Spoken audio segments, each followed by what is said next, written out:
Hi Pete. So you sent in some short turns and you'd like me to have a look. That's great. This looks like you're on a training course of some time, as there was other participants on there as well.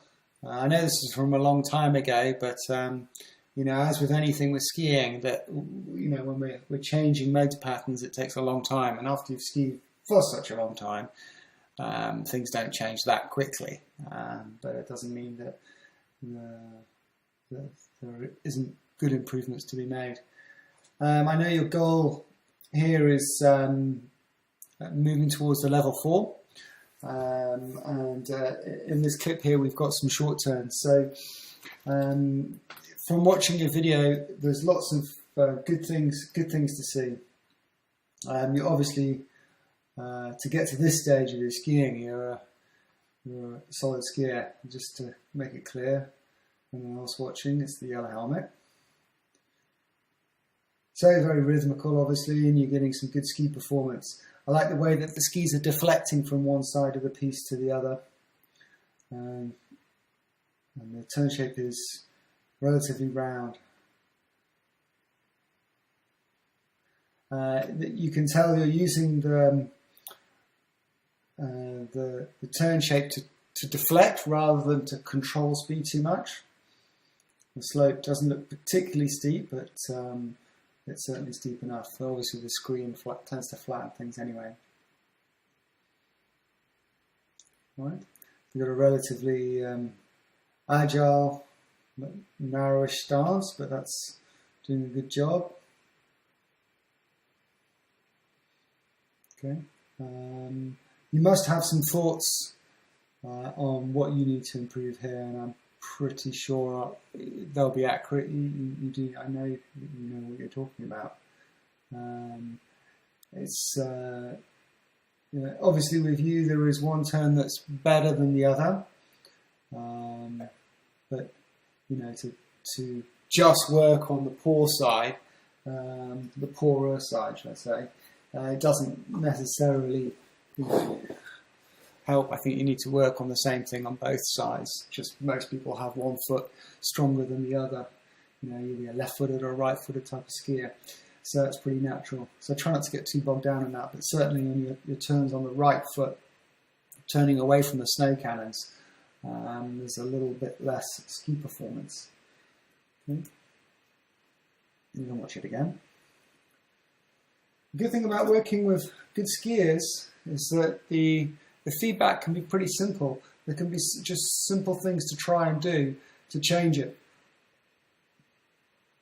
And I know to get to this level of skiing, you've obviously done lots of exercises. You've worked on mobility, and you've worked on turning with the lower body, and you've worked with creating angulation for grip, and so on. So there aren't new concepts when you deliver them. So I'm sure that the things I'm going to give you to think about, you already think about. It's a little bit different in this with you, because you're a very good skier. If I'm just giving you feedback like this without your input, sometimes we might miss something in the translation. But for me, turning with the upper body a little bit, okay? And you can see, especially on these turns this way, okay? And when you do, sometimes this outside foot gets left behind, and sometimes you lose a bit of a grip in this steering phase of this turn here, okay? And it looks to me that each turn you're looking to get some good grip and impulse, but sacrificing a little bit of the momentum and movement down the hill. Okay? And when you start to try and think of the arc at the end, you sometimes miss out on moving down the hill part as well. So upper lower body separation. Okay. So as a general theme for you to think about is that when you're making short turns, all your momentum should be going down the hill. The thing that's deflecting and moving out to the side of the legs, but the zip of your jacket and your shoulders and your hips are moving down the hill, and the base is underneath you deflecting. But sometimes when we see here, there's a little impetus from the hip and the shoulder to twist and push, and that sometimes gets you a little bit ahead of the outside foot, and sometimes means that you dump a little bit at the end of the turn. So even if it's just a case of just setting yourself off, and when you start, just as a tactic, just making a couple of rollerblade turns to get your momentum down the hill and then start opening up, but not to try and think of using the force in your hip and shoulder to make a turn. Okay, let's just watch that again after that feedback and see if you disagree or agree with that.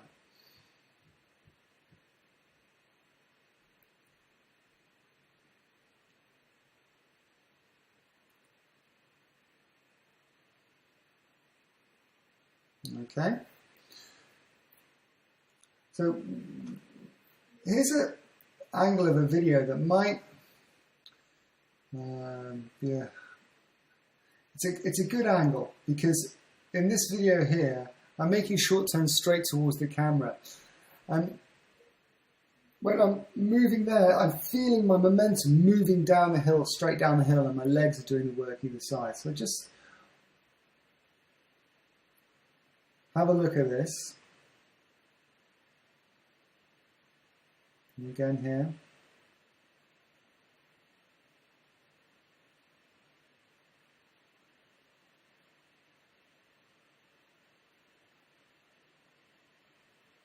So you should get the impression that as I'm moving down, that any movements my body are making are aimed to help me flow, create a rhythm, help me grip on the outside ski. But generally, especially with the powder, obviously, my focus is to get down the hill and let the skis move out to the side. Watch that one again a little bit.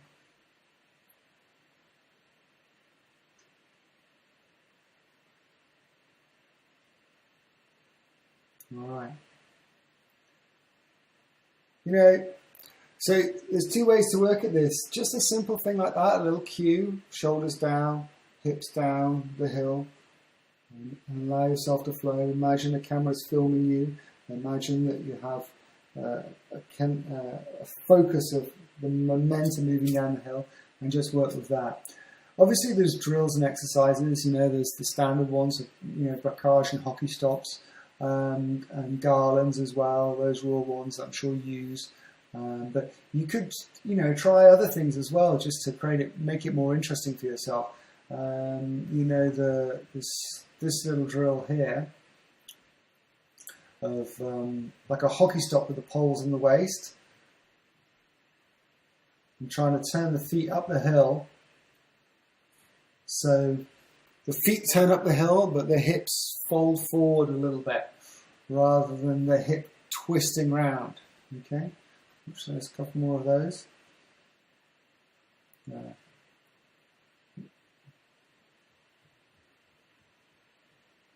poles on the hips just gives you a little bit of a reference point of the angle of your hips compared to your skis.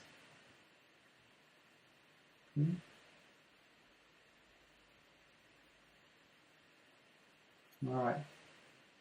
Okay, well, that's definitely something to play around with and think about for your short turns.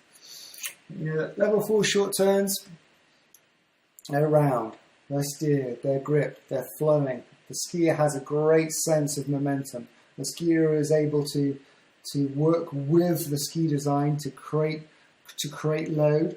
The skier has a good sense of how to release pressure to move from one side of the slope to the other. The skier has good control of snow contact. Okay? The skier is able to adjust line according to the terrain and the speed. So when the speed increases, the skier is able just to finish the turn a fraction more, to grip towards the end of the turn harder, to sort of control the shape of the arc at the end. But equally, the skier has a great idea of momentum, so as the terrain flattens out, that level 4 is able to flow and allow the momentum to go from one turn to the next. Okay, so the turn is definitely not used as a brake, but as the turn is steered and gripped and round and arced and flowing. Okay, and you're able to vary a little bit the turn shape and the size of the turn, the tempo of the turn, to get the best out of the skis, depending on the firmness of the snow, depending on the steepness of the terrain. And also whether it's groomed or a bit chopped up. Obviously, it's very mobile and so on. I think for your versatility of your steering, working a little bit more with the separation between the upper and lower body, so the legs turn underneath, inside the hip sockets. Great. Well, I hope that's good for you, and let's get some more video of short turns and see where we go. Try a few of those exercises and have that focus. Okay, Pete, thanks very much.